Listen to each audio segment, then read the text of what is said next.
Well, hello, everyone. Welcome to the Monday Mindset. I'm here with my friend and colleague, Kevin DeShazo. Kevin DeShazo runs Culture Wins, which is the sports division of Giant. And so it's always great to learn from him and hear from him. And I know today we have a really special guest we'll tell you about in a minute. Good morning here in Oklahoma. Kevin, how are you? Cold, Tracy. I'm cold. It's freezing outside. For those watching, if you're on a beach, we don't want to know about it. I just saw a headline where Oklahoma City is now below freezing, and it won't get better, won't get above freezing until February 19th. And then I had to look and see what today's date was and realize that's a long time. So it's cold. It's a long time. Yeah, that doesn't happen often here. So that's kind of unusual. I'm going to have a positive attitude about it, but yeah, wow. Okay. Well, speaking of attitude, I'm just curious, scale of 1 to 10 right now, how are you with the COVID stuff? Like, as far as not like, do you have COVID? I know you don't, but I'm just 10 saying. 10, I have it. I just tested positive. Yep. Well, I'm glad I'm not in the same location. No, how are you feeling about the overall, like, are you sick and tired? Are you maintaining? Where are you? Yeah, that's a great question. Kind of all over the place. I'm over it. Not physically, right? I've not had it, so I'm not had to recover. But I'm over hearing about it. I'm over talking about it. I'm over having to deal with it. Have been over it for a while. I'm just kind of past it. But at the same time, I'm also, there's been a lot of good that's come out of the last season with family, with business. But I'm ready to be around people and not have without shame, right? It's like, exactly. I think a lot of shame has come out of this season. And so I'm just ready. I love people as a connector. I love being around people. We're wired, created to be with people. And I'm ready to travel, and I'm ready to be around people consistently. I'm with you. I mean, I find myself kind of being in denial a little bit about it sometimes, where I just pretend like it's not really going on and let it go. But then you go out and about to go somewhere that you have to go, and you realize, yeah, we're still in this. So yeah. I'm ready to see faces, actually. Like, I don't know what people look. I saw someone the other day that I knew, not very well, but I met a couple times, and I kind of watched them walk by, and they were looking at me as if to say, like, hello. And I'm just staring at them. I'm like, I don't know who you are. Why are you looking at me like that? And then I realized, oh gosh, I'm so sorry. So I'm ready to see faces. I agree.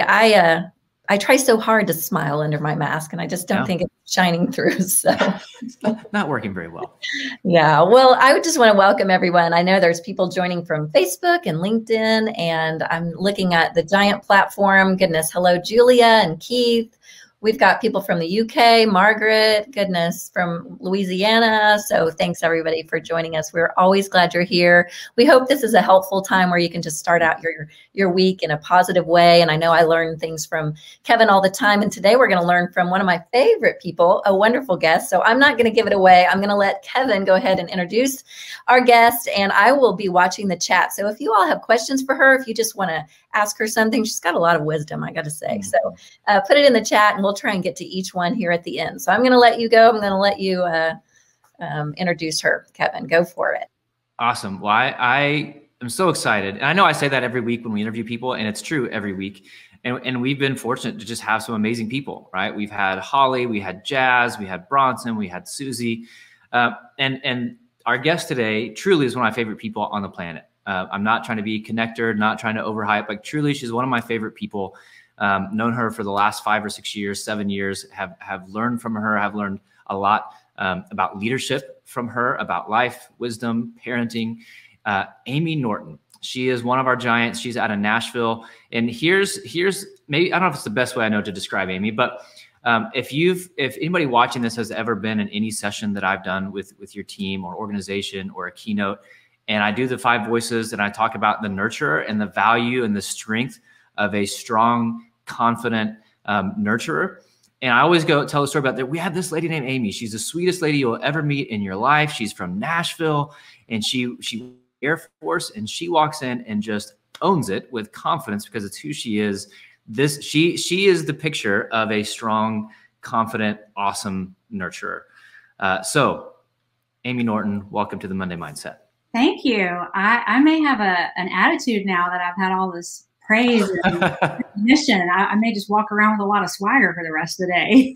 Hey, you've earned it. You can walk around with, because you're a nurturer, so nobody's going to think twice about it. They're not going to think, what's wrong with her? I'm like, so I love it. I love it. Glad to be here. So Amy, how are things in Nashville? You know, I was listening to you and Tracy banter a minute thinking the same thing. I'm really ready to be with people. I am an introvert by preference, so I really value having time to recharge on my own. But man, I am really tired of doing everything virtually. I'm ready to be with people without shame. I thought that was a great one. Amen. Amen. Well, all right, let's get rolling. Give me the Cliff Notes version. Who is Amy Norton? Yeah. So I've been a Giant for about 7 years and came to Giant as a client in a very broken, low energy, low peace index kind of place. And it really, just our whole language and our approach to developing people turned something on in me that's put me on fire to help high impact leaders really unlock and discover truth about themselves, because that's what happened to me. I love helping leaders really understand who they are and how that translates into a really positive deliverable in the world. So it's a lot of fun to work with people from the Air Force, as you mentioned, to startups, to nonprofits, to technology, even Google. So I'm really on fire to help leaders really unlock and understand what it is they're all about. Yeah, I love it. So let's talk about mindset. I mentioned that kind of the Air Force story, but in general, it takes a certain mindset to pour into leaders, right? Like you don't walk in to pour into leaders thinking, I have nothing to offer. I'm not good enough. I hope this goes well. Like you got to walk in with confidence. And we know, generally speaking, for the nurturer voice, that's not always natural. I think for a lot of people, that's not natural. A lot of us kind of feel we may have imposter syndrome. Like, do I really belong here? Can I really do this? Yeah. How have you and how do you kind of overcome that? I've really been thinking about this a lot over the last few days, just anticipating our conversation today. And, you know, just from knowing me, I really have had to work at the being confident in my competence kind of learning and application. And I think when people encounter me, they see me as somebody who is a calm, collected kind of person, you know, smile on my face, ready to help, ready to serve. And I was actually thinking, watching the countdown video, those images of the mountain and the climbers at the very top, it always makes my stomach lurch a little bit when I see the, you know, looking down. And if I had to give you a metaphor of what it's been like for me to develop healthy mindset, really, I would say if you turned me inside out and saw what was inside a long time ago, it was fear looking down at or looking out at what was in front of me, and maybe the calm exterior, but really on the inside, just a lot of anxiety, worry, fear, self-preservation, all those kinds of things. And what I've come to learn, Kevin, and I hope this helps everybody, not just the nurturers out there, is that really curiosity is my wiring. I'm so eager to know how to help, but you can't help anybody if you don't have calmness on the inside. And so calmness and curiosity really are the kind of growth mindset I've adopted. And it's really come with hard work, trying to understand how to calm myself on the inside, because you can't really do anything if there's a lot of stress and anxiety on the inside, if that makes sense. Yeah, no, that's really good. Calmness and curiosity. Mm-hmm. So let's go back to before there was calmness and curiosity, when you didn't have a healthy mindset. Yeah. And maybe mindset wasn't even something you were really thinking about, right, at the time, because most people aren't, right? Most people are just going through life, as we would say, accidentally, right? Yeah. And they're stressed, they're frustrated, there's self-preservation, they wake up every day and they go to work and then they go home and they do the same thing the next day. How did you see, looking back, that unhealthy or that negative mindset really impacting the impact you had in the workplace, maybe even at home? But how is your unhealthy mindset having a negative impact? You know, I think we don't know what we don't know. And I was just kind of going through the motions, being a parent, a professional, a wife, friend, all those kinds of things. And I had a lot of restlessness on the inside, a lot of, you know, agitation, worry, wanting to prove myself, but I didn't really have a vocabulary for that. And it was actually when I asked my kids to plot me on our support challenge matrix and where do you see me? I viewed myself as a liberator, but they actually plotted me as a dominator. And that was such a shining a big fat light on something that was a death knell to me. And that, I really think that began my, the eye opening and the beginning to try to unpack what caused me to be in that place. And so the before was really looking at what my reality was and not wanting that to be my legacy, honestly. Yeah. Yeah. I think that's really good I don't think we do that enough, right? Like we don't allow people that we trust to actually speak that truth into us without getting, without acting out on our defensiveness, right? Because it's natural to get defensive. It's natural to not like the response. That's right. But to be able to like process it, it's like, no, they care enough about me to tell me the truth. I trust and respect them. If they experience me like that, it must be real. Something's got to change. And so I think that's a key learning point, right? Have my friend Richie McKay, he's the head basketball coach at Liberty. He said, we need to have what he calls trusted truth tellers, not just truth tellers, but people that we actually trust to speak the truth and to act on that. And so then so there's this kind of awakening, right? And I don't know that most people get there if we're being honest, but you got to this awakening. Well, then the hard work starts. Because then did you get a vision for who you wanted to become at that point? So I know I don't want to become that, but who do I want to be? So I think I've always had a vision for myself and a desire to make an impact with people, to help them get over hurdles. And I felt this incredible sense of incongruence when I recognized that what I wanted was so far away from what my reality was. So it was definitely that awakening. And then this wow, I see just such a gap here between what I'm aiming for and where I am, that it was really motivating to want to break down what was happening to cause me to be in that place so that I could be better. I wanted to get over the chasm. I wanted to be on that catwalk, like on our countdown video, getting over to the top. So then you start working on it.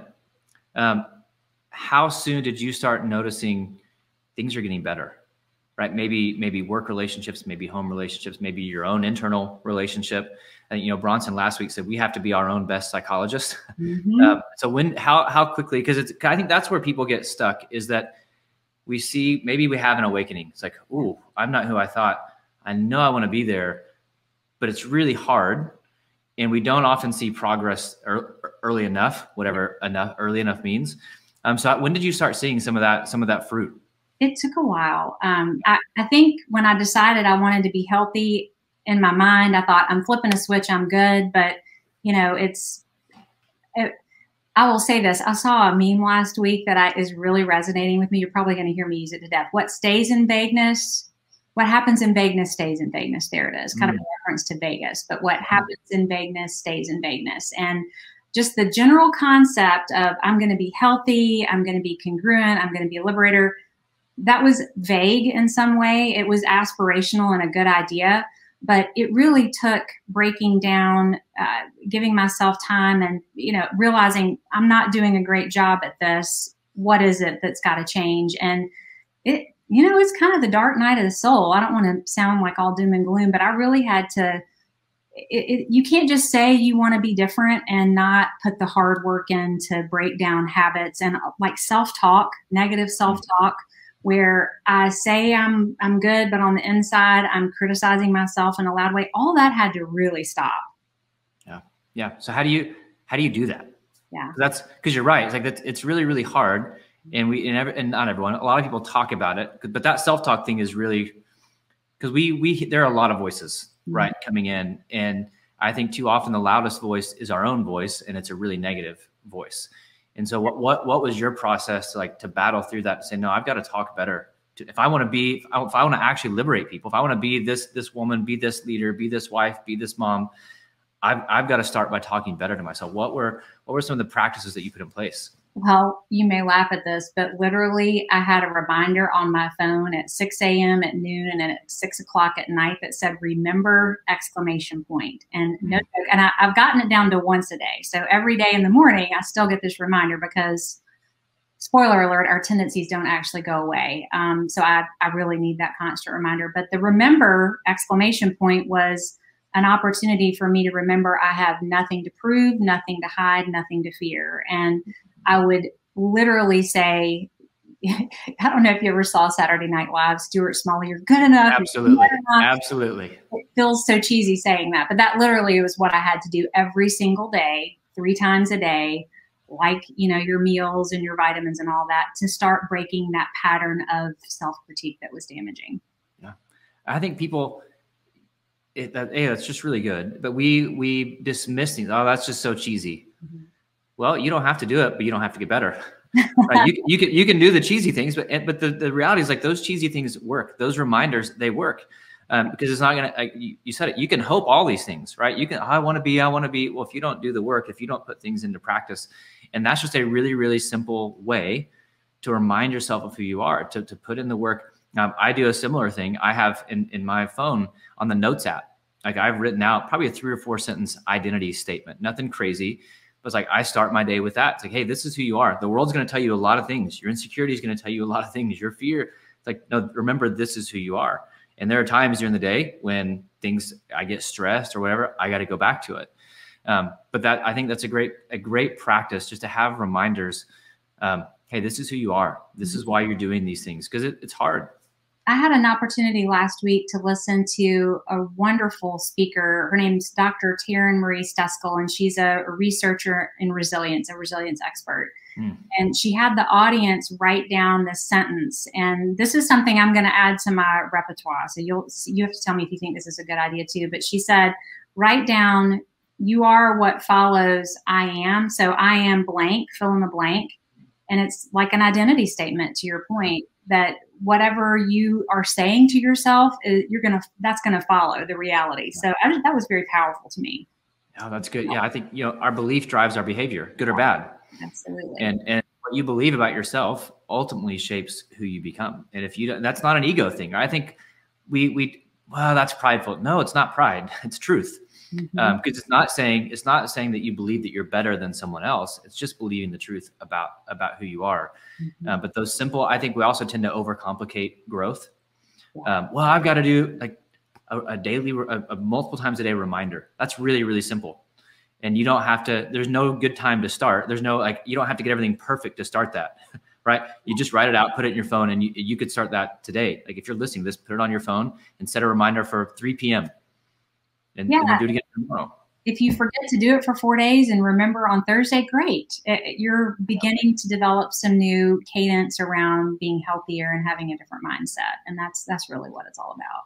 That's right. And that's the thing. It's Jeremy always says that progress is a process, and you're going to mess up. Right. And we've talked before on this show, but it's now February 8th. Everyone made this commitment January 1. I'm going to the gym. I'm going to work out every day. And they haven't worked out in 10 years, but this is the year they're going to go every day. And they go for a week and then mess up, and they beat them. Oh, I knew I couldn't do it. Like, you went for a week. That's good. That's progress, And so to give yourself permission, growth is messy. There is no straight path. It's just about, if you fall off the path, get right back on it. But it's also about, we've been having this conversation lately of, there's a difference between getting healthy and staying healthy. Yeah. Right. You can lose the weight, but most people lose the weight and then they gain it right back, because they don't see at that point, the pace of progress stops. And I think we can feel that way with mindset too. It's like, which is why I love your practice. Like, that's how you stay healthy. You do the hard work to get healthy, but then you don't get complacent, right? You have to keep showing up. That's exactly right. And I think you've probably heard this, choose your hard. You can choose the hard route of being financially unhealthy and not have a budget and not have good spending practices, or you can choose the hard work of following a budget and having good financial practices. Either way, it's hard. So I think with mindset, we can choose the hard work of having a healthy mindset that allows us to grow and continue to refresh and expand what's possible. Or we can choose to have a narrow, fixed mindset, where either way, it's hard either way. There's no easy road. That's right. That's a great point. It's going to be hard. Do you want to get better, or do you want to spend your hard hours putting out fires and dealing with drama and dealing with stuff because you didn't do the hard work of getting better? We get to choose what we deal with. Don't you think when you have a vision for something better, that makes the hard worth it. So if I can see that I want to accomplish something and that's going to add value in the world, it's a motivator to stay with the hard work of making that choice. I have found that at least for me. I don't know about you. Absolutely. Well, and you think, with the tool that we use, the change equation, yeah, right? There's all some level of dissatisfaction. And it's figuring out how dissatisfied are you with who you are, with your mindset, with your current reality, and don't beat yourself up over that, right? Don't let that lead to shame. But it turns into shame and bitterness and frustration if we don't have, but I can be there, right? It's like, I can see the top of that. I'm not there. I may still be at base camp, may not even be to base camp yet. I may just be like, just open the brochure. Like I'm thinking about going to base camp. It's like, but I can still see that vision of who that version of me looks like and what that version of me can do. And again, to not get overwhelmed by that, but that should be a motivating thing of like, I'm going to get up every day and do what I can to move closer to becoming that version of me. 100%. Couldn't agree more.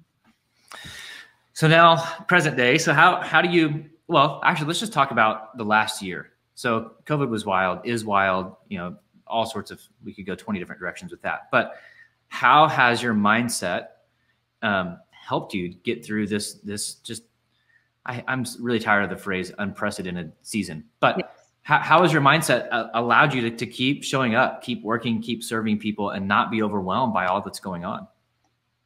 Well, practically speaking, pursuing calmness as a prerequisite for being curious.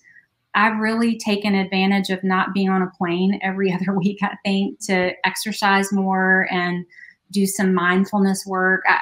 I think I'm 53, I'll just name it. And sleep is not something that's real easy when you get to be my age, and put it in a pandemic and it's 1,000 times worse. So mindfulness to help learn how to relax, exercise, just really good first gear routines that are really important for my health. So being super intentional there, I think, has helped me with calmness in the face of uncertainty. And it's allowed me to do some things in new ways. I've had some opportunities to walk with people because I've had extra time on my calendar that's been really wonderful. So just some curiosity about new ways to do it. But it wouldn't have happened if I hadn't cultivated some calm practices, I think, during the pandemic.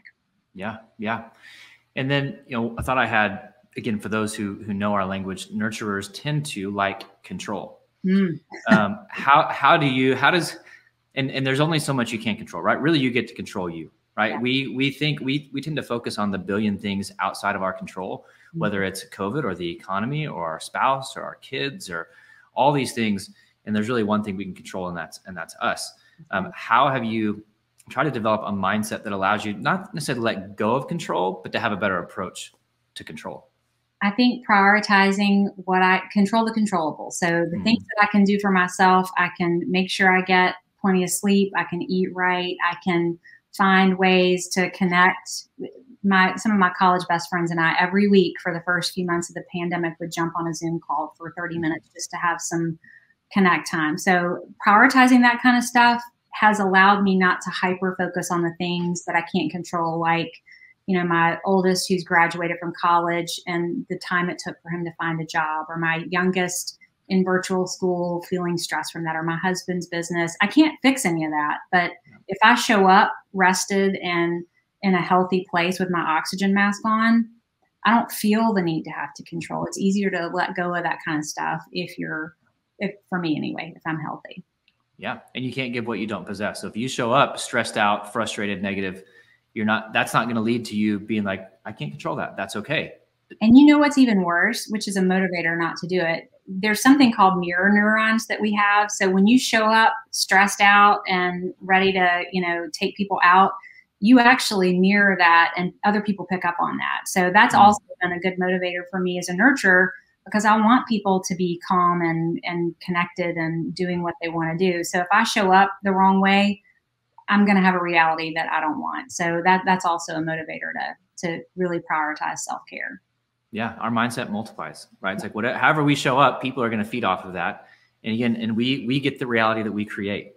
That's exactly right. We want to blame everyone else. Like, no, we spend so much time, and I'm certainly guilty of it, but so much time blaming and complaining about other people.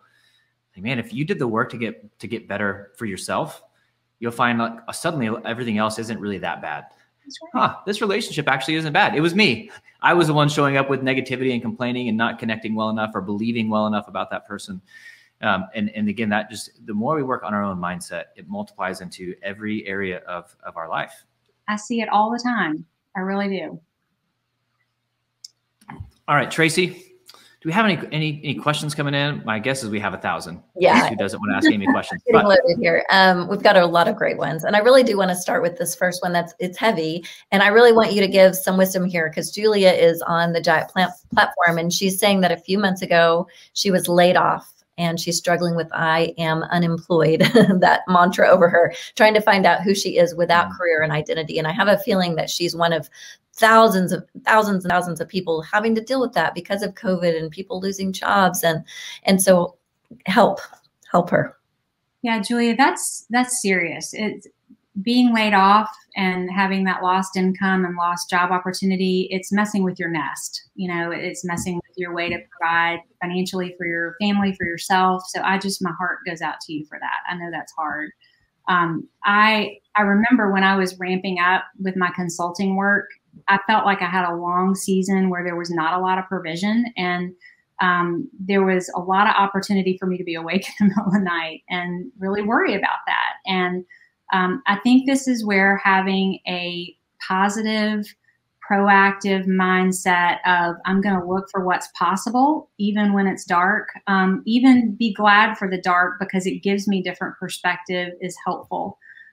So in the absence of a magic wand to make all of that go away, I would just say, be glad that you get to walk in the dark a little bit, because you're going to see things in a different way if you open yourself up to asking those questions. What do I see right now in the dark that is different from what I was seeing when I was, working every day and had all that sorted out? So there may be some things you can see differently because of this slowdown, because of this little setback, that may give you perspective to think about who you are and what it is that you bring and what you want to bring in a different way. That's great advice. Anything to add to that, Kevin, that you would add? No, I think that's it, right? It's kind of go back to control what you can control, and especially your perspective, because it's really just easy to get overwhelmed by all of it, and it's real and it's difficult. But the better your perspective, the better your approach. And I would say generally, the shorter that season will be, because the more negative you get, the more you just keep showing up negative. And it just that multiplies and prolongs a dark season. So I think Amy nailed it, right? Having the right perspective and looking for what's really in the dark and being grateful for the dark.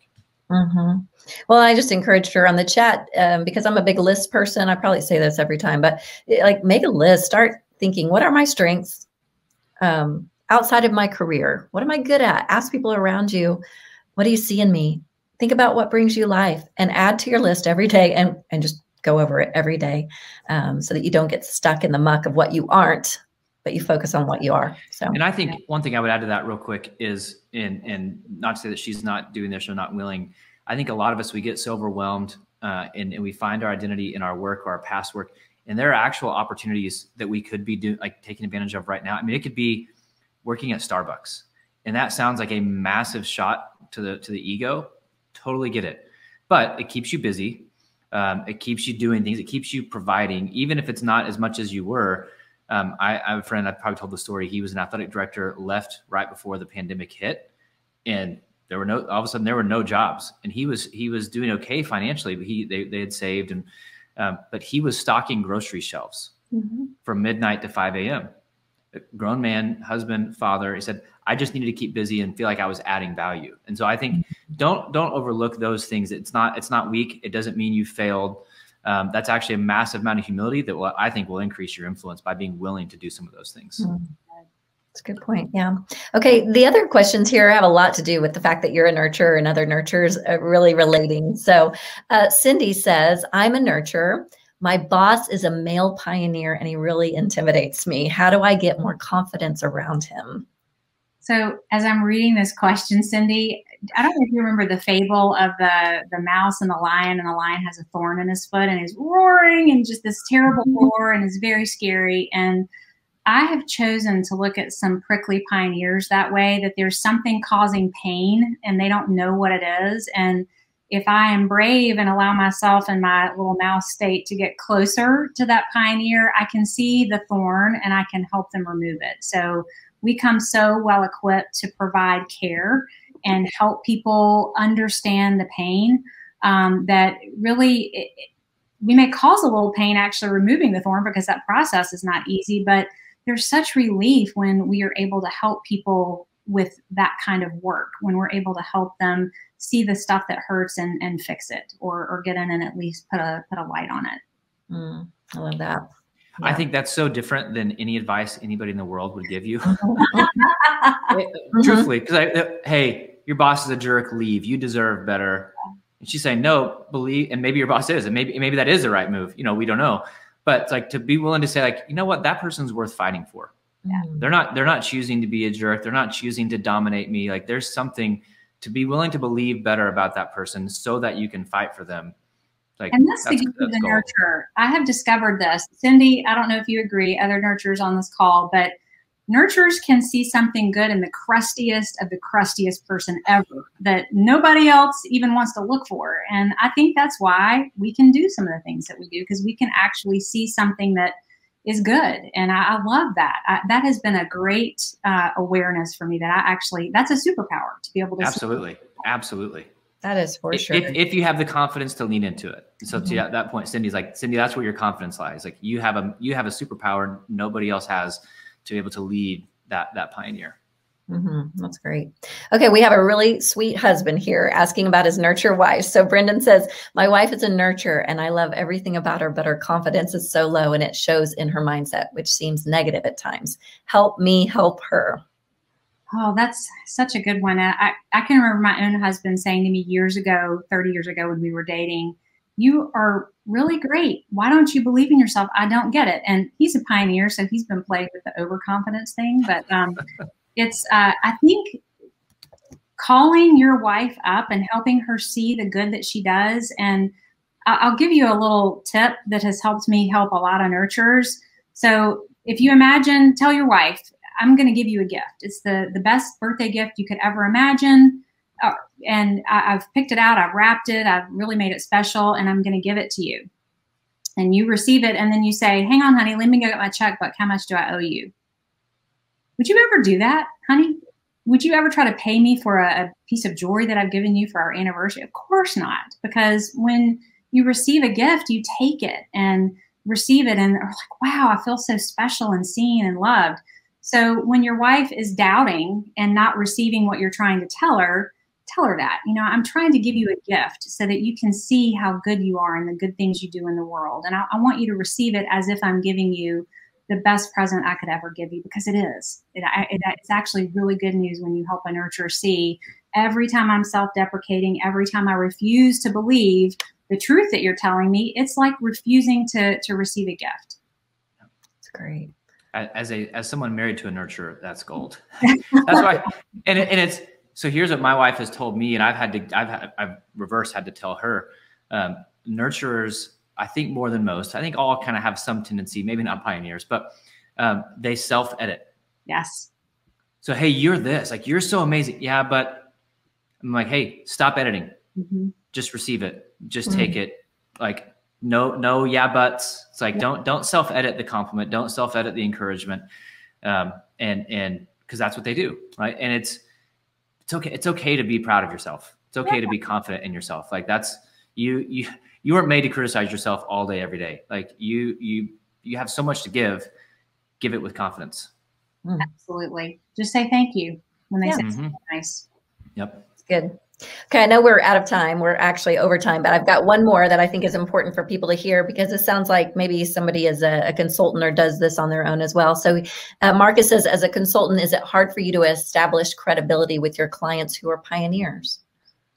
Yes and no. If I walk into the room with the wrong mindset, it'll never happen. If I walk in with humble, confident security, then absolutely it is not hard, because that pioneer puts his or her pants on the same way I put mine on, and there are things that they need that they don't have that only I can provide. So if I remember that and I come from that place of humble, secure confidence, then it is not hard to establish credibility. But it truly is a mindset. If I'm only vaguely aware of what I do, it's not going to work. I have to be concretely aware of what it is that's possible there for me to be able to have that security and that confidence and humility. That is great advice. By the way, if you're watching and you think, wow, Amy, I need Amy in my life. She needs to help my company or me individually. First of all, you can sign up for the free Giant account if you don't already have it by just going to giant.tv/Amy Norton. And then from there, you'll kind of be connected to her. But feel free to reach out to me as well, and I can get you connected to Amy or Kevin if Kevin's the one that you're saying, man, I could really use him as well. Both of these. Go to Amy. Reach out to me, email me, tracy.rader@giantworldwide.com, and I can always point you in the right direction to make sure you're connected to one of these two. So I'll let you end it, Kevin. This has been extraordinary, right? I mean, it's, everything I expected and more. And truthfully, like, if you guys, this was just 35 minutes of gold from one of the best people I know, tips on, and it doesn't matter if you're a nurturer or not. Like, these are things that all of us need to understand. How to be humble, how to have confidence, how to talk better to yourself, how to put these things into practice, because the goal is, like, we want to make an impact in the world, right? We want you are made not to be successful, but to be significant. Yes. And that's not going to happen if you don't believe that about yourself. You're never going to multiply that into people. And again, we tend to call the nurturer voice weak or not a leader or whatever. If you believe that and you are nurtured, number one, it's a lie. Don't believe it. Number two, look at Amy. Don't compare yourself to her, but understand, like, this is what a secure, humble, confident nurturer, like, anything's possible. You get to have impact in the world. You are made to have impact. So Amy, thanks so much for just giving us your wisdom and your gold. Thank you. I have loved every minute of this. This feels almost like a normal non-pandemic day. Thank you. All right, everyone. Thank you for joining us. Thank you again, Amy and Kevin. We'll see you all next time, next Monday.